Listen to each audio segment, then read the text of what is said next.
और वो बहुत ही उत्तम दर्जे के ज्ञानी थे। पढ़े लिखे नहीं थे, कभी गुरुकुल नहीं गए थे, पर ज्ञान बहुत था।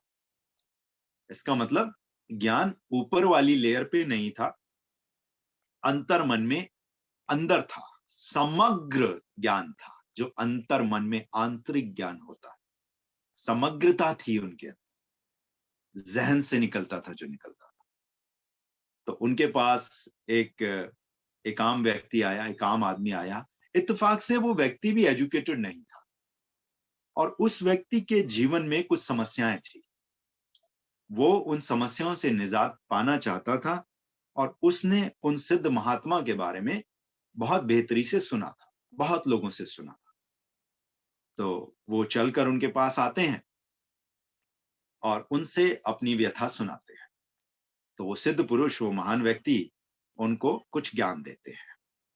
वो ज्ञान लेते हैं, और जहां वो रुके हुए थे, क्योंकि वो कहीं दूर से चल के आते हैं, तो पुराने जमाने में गांव के आसपास ही सराय हुआ करती थी। सराय का नाम सुना है? सराय होती थी रुकने के लिए, या धर्मशाला। तो वहां वो रुके हुए थे। तो अगले दिन सुबह सुबह नहा धोकर वो फिर से उस सिद्ध महात्मा के पास आए, उनकी कुटिया में आए, और उनसे कहा कि आपने जो ज्ञान दिया मुझे समझ में नहीं आया। उन्होंने दूसरे दिन फिर उनको वही ज्ञान दिया, और वो चले गए। ये वाक्या तीसरे दिन फिर से दोहराया गया। तीसरे दिन वो इंसान फिर से आए, और उन्होंने वही व्यथा सुनाई कि मुझे ये बात समझ नहीं आई। तीसरे दिन उस सिद्ध पुरुष ने फिर से उनको वही ज्ञान दिया। चौथा दिन हुआ। पांचवें दिन उस सिद्ध पुरुष के कुछ शिष्य थे जो बाहर खड़े थे। उन्होंने कहा, तुम रोजाना एक ही बात के पीछे आते हो, और इतना मूल्यवान समय हमारे गुरु जी का आप व्यर्थ ही नष्ट करते हो। एक दीवाने तो आप हो, एक पागल तो आप हो, और दूसरे हमारे गुरु जी इतने सीधे साधे हैं बेचारे। वो बड़ी ही सरलता से आपको वही ज्ञान बार बार देते हैं, और आपकी समझ में आता नहीं। इतने में शोर सुन के गुरु जी बाहर आते हैं, वो सिद्ध महात्मा बाहर आते हैं, और वो कहते हैं, क्या हुआ, समझ नहीं आया? तो उसने कहा, नहीं गुरु जी, समझ नहीं आया। तो उन्होंने कहा, आओ फिर से बताता हूं। तो वो फिर से बैठे, फिर से उनको वही ज्ञान दिया। इसी प्रकार छठे दिन, सातवें दिन, आठवें दिन, नौवें दिन, 10वें दिन, 11वें दिन, 12वें दिन, और इस तरह से 21 दिन बीत गए। जब शुरू में वो व्यक्ति पहले दिन आया था, तो गुरुजी ने एक बात कही थी कि ये जो बातें मैं तुम्हें बताऊंगा, ये बातें अगर तुम्हारी समझ में आ गई तो तुम्हारा जीवन बदल जाएगा। तुम एक दूसरे व्यक्तित्व के धनी बन जाओगे। पर इसके लिए इन बातों का तुम्हें समझ में आना अति आवश्यक है।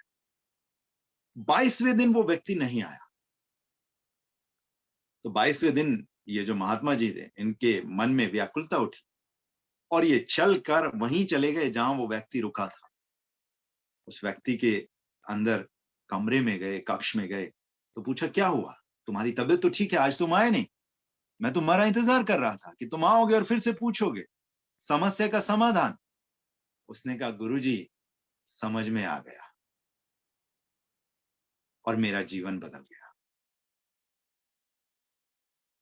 अब मैं यहां क्या कहना चाहता हूं, आप और मुझ में से कोई व्यक्ति आता होता, तो वो गुरुजी से कहता दूसरे दिन, समझ में तो आ गया पर जीवन नहीं बदला।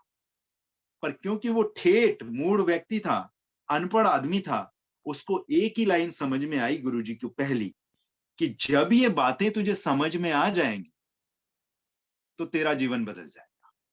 तो उसके लिए एक ही चीज थी कि समझ में आया कि नहीं, कि जीवन जब बदल जाएगा तभी समझ में आएगा, या अगर समझ में आएगा तो जीवन बदल जाएगा। It is as simple as that. ऐसे ही काम करता है सबकॉन्शियस।